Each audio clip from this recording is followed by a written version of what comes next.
आप सुन रहे हैं किसान तक पॉडकास्ट गुड़ की डली, हर सुबह एक मीठी बात।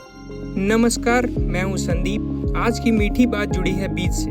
वही बीज जो अगर खराब हो तो पूरी फसल खराब, और अगर अच्छे हो तो अच्छी फसल और मुनाफा डबल। इसी को ध्यान में रखते हुए केंद्र सरकार अब बीज बनाने से लेकर बचाने तक की पूरी प्रक्रिया का डिजिटलीकरण कर रही है।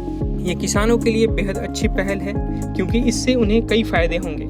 नकली बीज की समस्या से निजात मिलेगी और सरकार द्वारा जारी किए जाने वाले नए बीज भी एक समय में किसानों तक पहुंचेंगे। इसके लिए सरकार ने साथी पोर्टल बनाया है, जिससे अब तक 24 राज्य जुड़ चुके हैं। बीज उत्पादन श्रृंखला की कड़ी में प्रजनक यानी ब्रीडर से लेकर फाउंडेशन और राज्य बीज प्रमाणन एजेंसियां शामिल हैं। ऐसे में डिस्ट्रीब्यूशन वैल्यू चेन को डिजिटली बनाने का काम शुरू हो चुका है। इस वैल्यू चेन के माध्यम से किसानों को बीज के पैकेट पर लगे QR कोड को मोबाइल के जरिए स्कैन करने पर इसकी सारी जानकारी मिल जाएगी। संभावना है कि यह काम खरीफ सीजन 2026 के पहले पूरा हो जाएगा। इस डिजिटलीकरण प्रक्रिया में महाराष्ट्र सबसे आगे रहा, जिसने खरीफ सीजन 2024 में बीज खुदरा श्रृंखला से जुड़ी सभी जरूरी जानकारी ऑनलाइन कैप्चर करके पूरी प्रक्रिया को डिजिटल बना दिया। वहीं छत्तीसगढ़, असम, पंजाब, कर्नाटक, राजस्थान, उड़ीसा, पश्चिम बंगाल, उत्तराखंड और जम्मू कश्मीर जैसे राज्य पिछले रबी सीजन में डिजिटलीकरण प्रक्रिया के लिए जुड़े।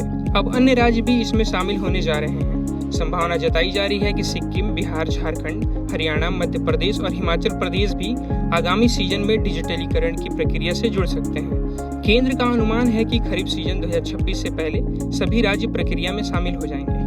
रिपोर्ट के मुताबिक पंजाब, महाराष्ट्र, असम, छत्तीसगढ़, कर्नाटक, जम्मू कश्मीर और उत्तराखंड सहित पश्चिम बंगाल, राजस्थान, उड़ीसा जैसे राज्य की बीज प्रमाणन एजेंसियां खरीफ 2024 से पहले साथी पोर्टल में शामिल हो गई थी। अधिकारियों का कहना है कि राज्य बीज प्रमाणन एजेंसियों में प्रमाणित होने पर किसी भी बीज पैकेट पर उसकी पूरी उत्पादन प्रणाली का विवरण मिलेगा।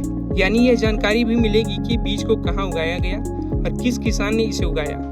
लेकिन इस लक्ष्य को हासिल करने में समय लगेगा। सरकार के अनुमोदित बीज की किस्म किसानों तक पहुंचने में 3 साल का समय लगता है, लेकिन एक बार प्रक्रिया शुरू होने पर यह सतत चलेगी और बाजार में बिकने वाली सभी बीज, चाहे वो किस्में कब जारी की गई हों, पोर्टल पर कब हों। संयुक्त सचिव ने कहा कि अभी सूचना साझा करने की व्यवस्था वैकल्पिक रखी गई है, लेकिन आने वाले समय में इसे अनिवार्य करने की कोशिश की जा रही है। इसके लिए सरकार बीज अधिनियम में संशोधन करेगी और सभी हितधारकों के लिए साथी पोर्टल पर डेटा भरना अनिवार्य कर दिया जाएगा। इस पर परामर्श प्रक्रिया चल रही है। मालूम हो कि पिछले हफ्ते ही खरीफ 2025 सम्मेलन आयोजित हुआ था, जिसमें कृषि मंत्री शिवराज सिंह चौहान ने ऐलान किया है कि सरकार नकली बीजों की बिक्री पर रोकने और किसानों की भलाई के लिए बीज अधिनियम 1966 में संशोधन करेगी।